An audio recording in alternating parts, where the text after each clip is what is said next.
What's up, fight fans? Thank you, as always, for coming through. Much appreciated. Remember, hit that subscribe button if you guys are new to the channel. Is Dana White a problem, or going to be a problem, for Eddie Hearn? This is a story that I think is going to grow some legs. I think it will probably get a lot more traction the next few days, months, weeks, years, whatever. The simple answer is yes. Not just a problem, a very, very big problem. Eddie Hearn, and I've said this on numerous occasions now, as much as I sometimes diss his fight shows, as much as I diss some of the shitty cards he's put on, I think I've openly said, and I think I tweeted this a couple of days ago, that Eddie Hearn, for me, is the best boxing promoter there is. I've said that. I think what he's been able to do with some of his fighters is unreal. And not now that he's opened up like a Matchroom US, this guy is literally doing it in 2 continents. And I think you've got to give credit to that. And I think 9 times out of 10, if you have the biggest commodity in boxing, you are the best promoter in boxing. That's kind of how it works, right? And I think Anthony Joshua is the biggest commodity in boxing. Some people will say Canelo. Maybe. But I think Anthony Joshua is the biggest commodity in boxing. And I think we'll probably see proof of that in the next sort of 12 to 18 months in terms of where he's going to go. I think there is no ceiling for Anthony Joshua. And as much as people will credit Anthony Joshua, you've got to give a lot of credit to Eddie Hearn. You have to. Whether you like him or not, you've got to give him credit. But understand this. As much as Eddie Hearn is the best boxing promoter right now, I think Dana White is the best fight promoter I have ever seen. Ever. I'm chucking Don King in there. I'm chucking Bob Arum in there. I'm chucking anybody you can think of into this argument. Dana White is the best fight promoter, period. I mean, what he's been able to do with the UFC is just mind-boggling. It's actually, it doesn't make sense. It doesn't make sense. I mean, I did a video recently and I said, why is women's boxing just so shit? Why is no one interested in it? You cannot say the same about women's UFC. I mean, Ronda Rousey versus Holly Holm, 2 Americans, went to Australia, sold out the Etihad Stadium, I think sold out, 70,000, 50,000, I can't remember what it was, and done over 1 million pay-per-view buys. That's just incredible promotion. That's unbelievable promotion. Some people might say, yeah, but Ronda Rousey is a superstar. Yeah, because of Dana White. People might not agree with it, but there's a massive sort of machine behind Ronda, and that machine is pretty much controlled by Dana White. Conor, the same thing. He is an unbelievable fight promoter that's taken to social media so well.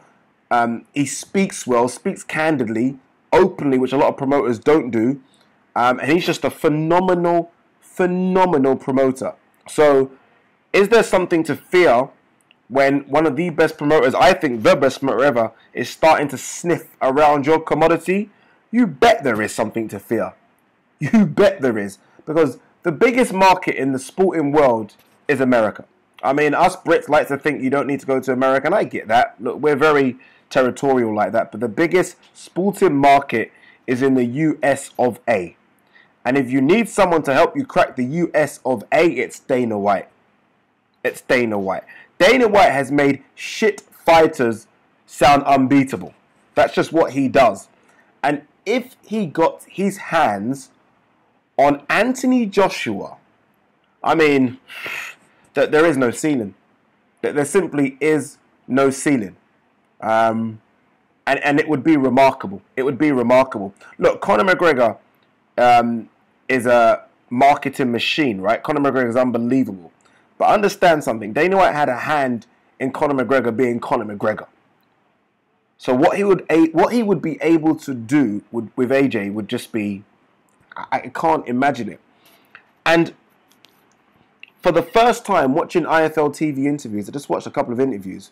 When asked about Dana White, I think Coogan done a very good interview. When he asked Eddie about Dana White, for the first time you kind of see him squirm a little bit, like, oh, well, yeah, you know, Dana White's coming to Cardiff on, you know, next week. You can ask him all those questions. It's the first time he seems, I wouldn't say nervous, but we've never had this before, right? We've never had AJ and contract talks. It's never been brought up before. I mean, and the reason it's not been brought up before because Eddie knows Frank ain't a problem. Our Heyman definitely ain't a problem.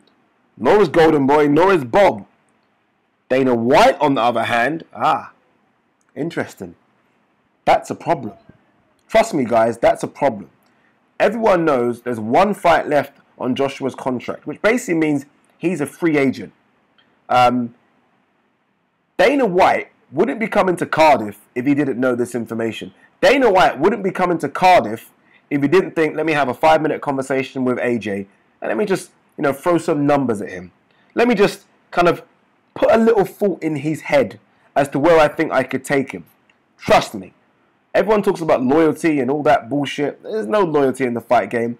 If Dana White can get into AJ's ear, if I'm Eddie Hearn, I'm at home thinking, woof, this is a problem. Because right now, as big as Matchroom is only big because of one man. And that one man's Anthony Joshua. You do not want someone the like of Dana White sniffing around Anthony Joshua. If I was Eddie Hearn, I'd have security all around him that no one can get anywhere near him. Let me know what you think. Do you think Dana White's a problem for Eddie Hearn? Should Eddie Hearn be worried?